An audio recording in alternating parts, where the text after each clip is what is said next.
Bonjour à tous et bienvenue sur ma chaîne Laetitia Pepita. Voilà, si tu aimes le contenu, si tu aimes mes vidéos, un petit like me ferait super plaisir pour que je puisse continuer et pour que tu puisses en profiter aussi. Merci. Alors aujourd'hui, on se voit pour le thème comment devenir plus fort quand on est hypersensible. Alors ça, c'est la grande question.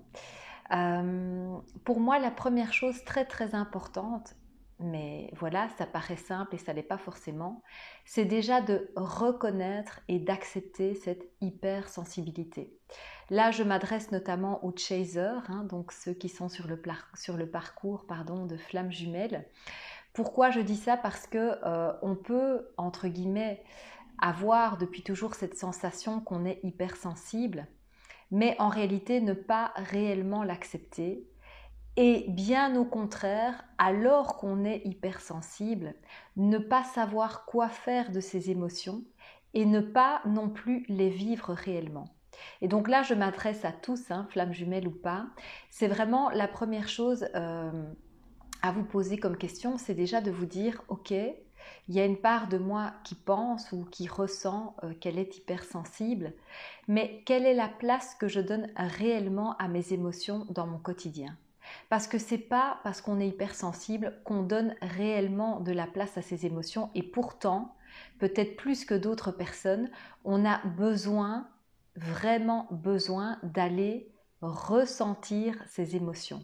Et d'ailleurs, j'ai même envie de vous dire que peut-être que certains d'entre vous sont devenus hypersensibles parce qu'il y a une méconnaissance de la sphère émotionnelle et parce qu'il y a une méconnaissance de simplement quoi faire quand on doit ressentir ses émotions. Alors je parle de devoir comme si c'était une obligation, ce n'est pas une obligation, mais ce qui est sûr et certain, c'est que pour équilibrer au mieux, je vais dire, son bien-être émotionnel, eh bien avant tout, la première chose, c'est de ressentir ses émotions. Parce que peut-être que vous n'êtes pas plus hypersensible qu'une autre personne, sauf que vous avez du mal à gérer l'émotionnel parce que déjà, vous ne voulez pas aller faire le travail de ressentir. Et ce qui se passe, c'est qu'une émotion qu'on va vraiment finir par ensevelir, qu'on va finir par écraser, qu'on ne veut pas voir, on ne veut pas ressentir de la tristesse, on ne veut pas ressentir de la colère, on met tout ça dans des cases, mais c'est ça qui peut nous donner à un moment donné cette impression qu'on est hyper émotionnel, hyper sensible, parce que tôt ou tard, ces émotions vont ressurgir. Il y en a pour qui ce sera à travers des maladies, mais il y en a pour qui ça va être en gros un pétage de plomb. Soit une colère inexpliquée face à quelqu'un, enfin en tout cas, en réalité vous savez qu'il y a une explication, mais seulement c'est disproportionnel par rapport à la situation parce que c'est une colère que vous traînez depuis super longtemps. Ou alors une tristesse qui se transforme en dépression, en burn-out, etc. Pourquoi? Parce qu'en fait, vous n'avez jamais voulu aller toucher, vous n'avez jamais voulu aller ressentir cette tristesse. Donc, vous le verrez dans toutes mes vidéos, je vais toujours vous conseiller de faire ce travail, d'aller ressentir vos émotions. Et si vous sentez que c'est vraiment un chemin difficile pour vous, faites ce que j'ai fait, je peux vous parler que de ce que j'ai expérimenté, mais allez voir Richard Verbomen qui travaille sur les émotions, à partir du corps, c'est vraiment génial. Donc première étape, reconnaître, accepter qu'on est hypersensible et aller toucher vraiment ses émotions. Oser aller rentrer le plus possible dans l'émotion. Voilà, alors je relis mes notes parce que je voulais quand même mettre tout ça dans l'ordre. Alors ensuite, quand on est quelqu'un d'hypersensible, mais je vous dis, à mon sens, vous êtes peut-être même pas hypersensible, simplement vous avez du mal à gérer vos émotions. Et donc voilà, comme vous ne les ressentez pas, je vais dire au quotidien, à un moment donné ça s'accumule et puis ça devient trop. Et donc c'est pour ça aussi que d'abord il faut ressentir et ensuite il faut se mettre un cadre. Voilà. Moi, j'estime que je suis quelqu'un d'hypersensible, mais c'est vrai aussi que je le suis devenue parce que j'avais du mal à gérer ces émotions. Je préférais ne pas les voir, je préférais qu'elles s'entassent dans un coin jusqu'à ce que je n'en puisse plus. Aujourd'hui, je sais que je ne dois pas faire ça, mais je sais aussi que moi, je dois me mettre un cadre. Je suis par exemple quelqu'un, donc je vous invite à vous mettre un cadre. Je vous donne mon exemple. Je suis quelqu'un qui n'est pas vraiment du matin. Voilà. Malheureusement pour moi, mes plus fortes angoisses ressurgissent le matin. Et je peux vraiment avoir une tendance à ressasser du négatif le matin si je ne me mets pas directement en action. Donc moi, personnellement, j'ai besoin de m'établir ce cadre-là, mais peut-être que pour vous, le cadre, ça sera totalement différent. Vous devez faire à partir de vous, mais l'important est de mettre un cadre. Moi, mon cadre, c'est de me dire, voilà Laetitia, tu sais que tu n'es pas du matin. Tu sais que le matin, les émotions sont amplifiées. Si tu es un peu triste, ça va être super triste. Si tu es un peu en colère, ça va être super en colère. Donc moi, ce que je sais pour moi-même, c'est que le matin, c'est pas le bon moment pour travailler sur mes émotions. Comme tout un chacun, j'ai des obligations, voilà, principalement professionnelles. Et donc, c'est pas ok de me laisser aller à cette forme d'émotionnel trop rempli le matin. Donc, je me dis simplement, ok, pour éviter de rentrer dans l'émotionnel, moi le matin, je ne veux faire que des choses factuelles, bien concrètes, bien dans la matière. Voilà. Donc, si je travaille, eh bien, évidemment, je vais m'activer pour me mettre au travail. Hein. Donc, soit je vais, je vais à l'entreprise, auquel cas, ça se fait naturellement parce que de toute façon, j'ai pas le choix. À ce moment-là, mes émotions ne peuvent pas prendre le dessus parce que voilà, je dois préparer mon café, je dois me préparer, je dois partir au travail, j'ai le trajet, etc. Si je fais du télétravail, je sais que le temps que je gagne par rapport à mon trajet, je dois faire quelque chose qui me met directement dans le concret. Donc parfois, je vais tout simplement directement commencer à travailler. Voilà, peut-être que je pourrais terminer un peu plus tôt, etc. Mais si je me lève à 7 heures, ben voilà, je me fais un café et puis je démarre tout de suite, je me mets tout de suite dans l'action du travail. Ou bien je vais faire un peu de sport, voilà, je vais faire de la musculation. Ou alors, j'ai des projets personnels, eh bien, je commence direct le matin à me mettre dans les projets.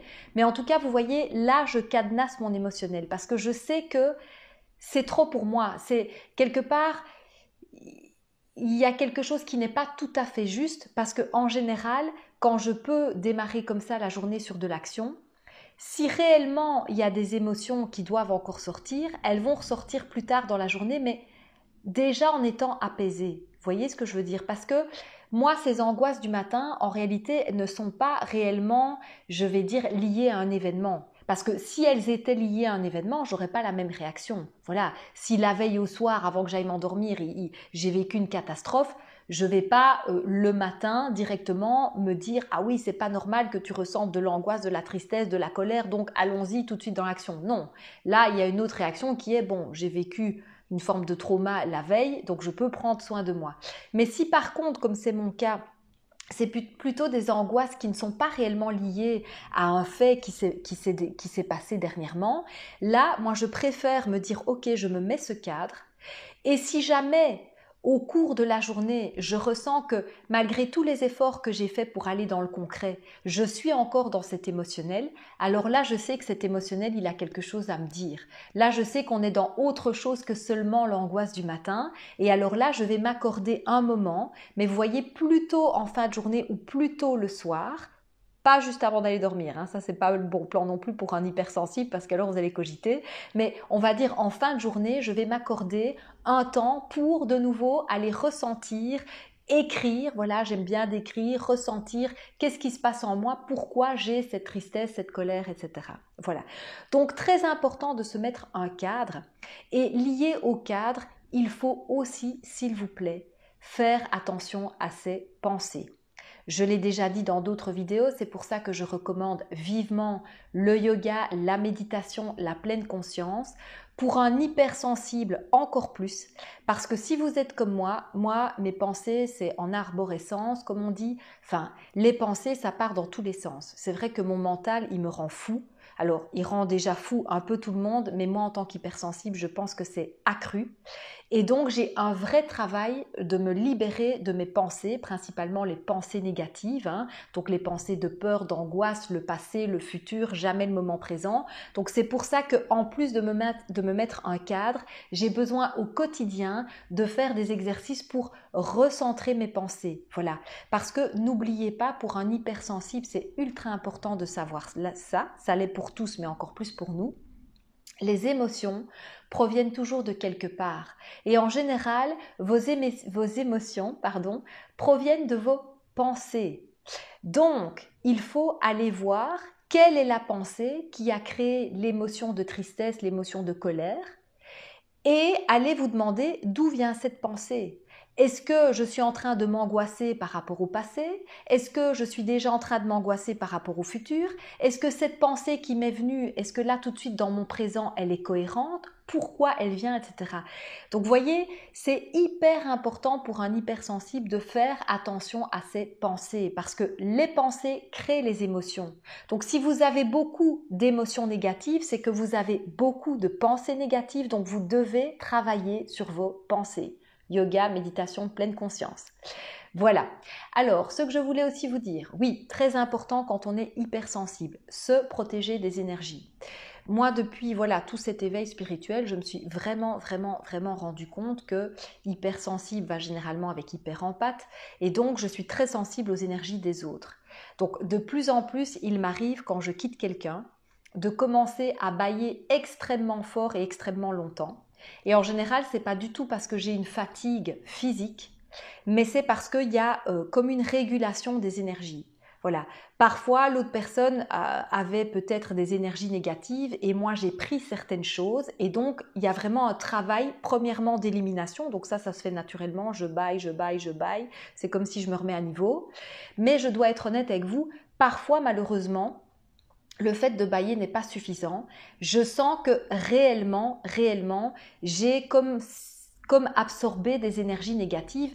Et quand je parle d'énergie négative, j'aime pas le terme négative, mais en tout cas, j'ai absorbé des énergies qui ne me correspondent pas parce que, alors que j'étais très en forme avant, par exemple, de voir cette personne, tout d'un coup, je me retrouve hyper fatiguée. Voilà, ça m'est arrivé encore récemment. J'ai vu quelqu'un début d'après-midi. Je suis partie milieu d'après-midi. Moi, j'étais en super forme jusqu'à ce rendez-vous. Après ce rendez-vous, mais j'étais HS, j'étais hors service. Et non seulement j'avais une fatigue physique, mais en plus, je sentais que mentalement, j'étais pas bien, quoi. J'étais triste, voilà. Et j'ai vécu des choses encore beaucoup plus fortes par rapport à ça, notamment une fois que je n'oublierai jamais, parce que là, j'ai vraiment pris la tristesse de l'autre personne et donc je suis sortie de chez cette personne en larmes, mais en pleurs, mais j'étais en pleurs et comme c'était au début de mon travail avec les plantes chamaniques, parce que ça ouvre bien aussi tous les canaux, donc forcément on est plus sensible. Moi j'avais pas l'habitude de ça, je ne comprenais pas et j'étais persuadée que quelque part c'était moi, jusqu'à ce que heureusement je comprenne au fur et à mesure de la journée qu'en fait non, c'était pas moi, j'avais vraiment été prendre la tristesse de cette personne-là. Donc il faut vraiment faire attention et ça je vous invite à trouver vos propres méthodes à vous. Vous pouvez aller lire sur internet comment se protéger des énergies, voilà, quand on est hyper empathe, comment se protéger un peu de ce qui circule autour de nous. Je sais que voilà, vous pouvez porter des pierres précieuses, vous pouvez porter du sel, vous pouvez par exemple vous imaginer être dans une bulle voilà qu'on peut imaginer bleue qui vous protège voilà quand vous voyez peut-être certaines personnes plus que d'autres, mais franchement moi je ne le fais pas suffisamment, mais sincèrement ça devrait être presque voilà cette image de bulle et ce sel et ces pierres que je devrais porter en permanence parce que vous ne savez pas dans quel état est l'autre personne, je vais dire. Donc, si vous êtes hyper empathe, voilà, même si c'est quelqu'un que vous connaissez bien, que vous appréciez, il se peut que cette personne soit, voilà, dans une énergie négative à ce moment-là et vous ressentez tout. Et attention, je ne suis pas du tout en train de critiquer les gens autour de vous. Je suis juste en train de vous rappeler que vous, en tant qu'hyper empathe, hypersensible, c'est des choses que vous captez beaucoup plus facilement et ça peut vraiment vous faire du tort. Parce que si vous êtes hypersensible, vous comprenez comme moi l'intérêt de vous protéger, je vais dire, des émotions des autres, parce que quelque part, vous avez déjà assez à faire avec les vôtres, d'accord? Donc faites attention à votre énergie, trouvez vos moyens de protection à vous. Ensuite, le dernier point, c'est se ressourcer. Voilà, moi depuis cet éveil spirituel, j'ai vraiment beaucoup appris à être seule et à apprécier ma solitude. Et en plus de tous les bienfaits que ça m'apporte, je me suis réellement rendu compte qu'en tant qu'hyper-empathe, hypersensible, j'ai besoin de ces moments de solitude tout simplement pour me ressourcer. Voilà, parce que comme j'ai cette tendance quand même à absorber les énergies autour de moi, eh bien, le fait d'être seule, voilà, ça me permet de me faire du bien, d'être dans ma solitude, voilà, de me faire des petits plaisirs, d'être avec moi-même et de me régénérer. J'ai vraiment, en tant qu'hyperempathe, hypersensible, besoin de ces moments-là. Et c'est pareil aussi quand je vis quelque chose de confrontant et que j'ai besoin de faire un travail sur mes émotions. Comme j'ai une tendance à fuir ces émotions, parce qu'en plus je sais que voilà, ça va être fort, eh bien c'est important pour moi de régulièrement être seule, surtout dans ces moments-là, pour pouvoir me laisser de l'espace et du temps pour aller ressentir tout ça. Voilà, c'était mes conseils pour devenir plus fort en tant qu'hypersensible. Si tu as aimé cette vidéo, s'il te plaît, fais-moi plaisir, un petit like pour que cette chaîne puisse continuer et qu'on puisse continuer ensemble tout simplement. Gros bisous!